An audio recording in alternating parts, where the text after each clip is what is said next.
উদয়ের পথে শনিকার বাণী, ভয় নাই ওরে ভয় নাই, নিঃশেষে প্রাণ যে করিবে দান, ক্ষয় নাই তার ক্ষয় নাই।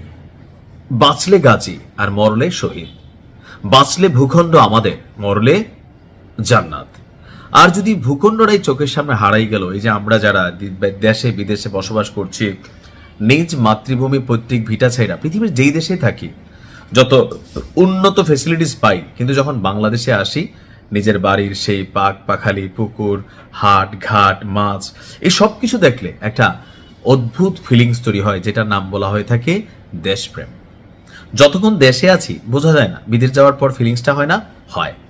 তো ইরানের জনগণের, বিশেষ করে যারা স্বাধীনতাকামী গোষ্ঠী, বিশেষ করে যারা পশ্চিমাদের বর্ষতা স্বীকার করতে রাজি না, বিশেষ করে যারা মনে করে যে 100 দিন শিয়ালের মতো বাইচা থেকে লাভ নাই, বাঘের মতন 3 দিন বাঁচবো বা সিংহের মতন 5 দিন বাঁচবো, তারা এটা কোনোভাবে মেনে নিতে পারতেছে না যে এই লড়াইটা যদি হাইরা যায় পরিণতি কি হবে, একদম বাদ, একদম শেষ।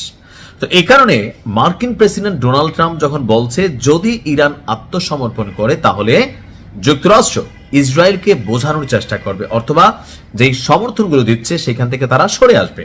কিন্তু তাদের কথায় কি বিশ্বাস আছে? ফিলিস্তিনের দিকে তাকান তো, ইরান ভালো করে বোঝে, রগে রগে চিনে যে এই আত্মসমর্পণ তাদের জন্য কত বড় বিপদ ডেকে আনবে। তো আজকে এই যুদ্ধে অনেকটা নীরব থাকা ইরানের প্রেসিডেন্ট মাসুদ পেজেশকিয়ান, তিনি এক কড়া বার্তা দিয়েছেন ডোনাল্ড ট্রাম্পের উদ্দেশ্যে এবং ইসরায়েলের উদ্দেশ্যে বা পশ্চিমা শক্তি, বিশ্ব শক্তির উদ্দেশ্যে। বলছে ইরান কখনোই আত্মসমর্পণ করবে না। সিএনএনকে দেওয়া এক লাইভ প্রতিবেদনে তিনি এই বক্তব্য দিয়েছেন। একদিন আগে ট্রাম্প বলছিল যদি ইরান বাঁচতে চায় তাহলে তাদের নতুন নেতা যে নির্বাচিত হবে আমার সাথে আলাপ করে নিতে হবে, নাহলে কি হবে, তাকে আমরা বালিশ ছাড়া ওই পার পাঠাই দিব, অথবা ইরানকে শর্তহীনভাবে পুরোপুরি আত্মসমর্পণ করতে হবে। যদি না করে তাহলে আমেরিকা, আজকে দেখছেন কত বড় অভিযান চালাইছে, এরকম অভিযান চলমান থাকবে, এটা বন্ধ হবে না আনটিল শেষ করে দেওয়ার আগ পর্যন্ত। তো এবার ট্রাম্পের সেই বার্তায় আমরা ভাবছিলাম ইরান হয়তো একটু পোতাই গেছে, ভয় পাবে, বা সার্বিকভাবে যে একের পর এক শত্রু রাষ্ট্র তাদের বিরুদ্ধে দাঁড়াই যাচ্ছে, সো এই লড়াইটা খুবই ক্রিটিক্যাল এবং হার্ডওয়ার্ক।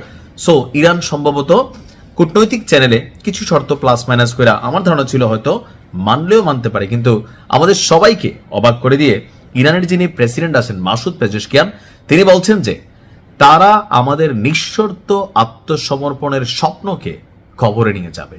ভাষাটা বোঝেন নাই? যদি আত্মসমর্পণ করে প্রত্যেককেই শেষ করে দেওয়া হবে। তো এই আত্মসমর্পণের লাভ কি? এই রাষ্ট্রটা যেটার জন্য এত জীবন দিলাম, লড়াই করলাম, তাহলে সেই রাষ্ট্রটাই হাতছাড়া হয়ে যাবে। সো বার্তা হচ্ছে যে আপনার খেলা চলবে, ইরান ততক্ষণ পর্যন্ত আপনার থামবে না যতক্ষণ পর্যন্ত শত্রুরা দুর্বল না হয়। তো এর মাঝখানে আপনার ওনার বক্তব্যের প্রেক্ষিতে যুক্তরাষ্ট্রের অর্থমন্ত্রী যে আছে স্কট বেইজেন্ট, সে আবার বলছে ইরানের উপর আমাদের বৃহত্তর বোমা বর্ষণ কর্মসূচি পরিচালিত হবে। আর এগুলা কোথায় টার্গেট হচ্ছে? ইরানের ক্ষেপণাস্ত্র উৎপাদন কেন্দ্র, ক্ষেপণাস্ত্র তৈরির কারখানা। তো এগুলাকে আসলে আপনার সাইজ করা হবে। এত কিছু জানার পরেও ইরান বলছে করলে করো, আমরা থামবো না। এই যুদ্ধ যদি আমাদের উপর হামলা বন্ধ না হয় তাহলে আমরা হামলা বন্ধ করবো না, লড়াই চালিয়ে যাব, চাহে কুছ ভি হো। আল্লাহ ইরানকে জজবা দান করুক, ফতেহ দান করুক। আসসালামু আলাইকুম।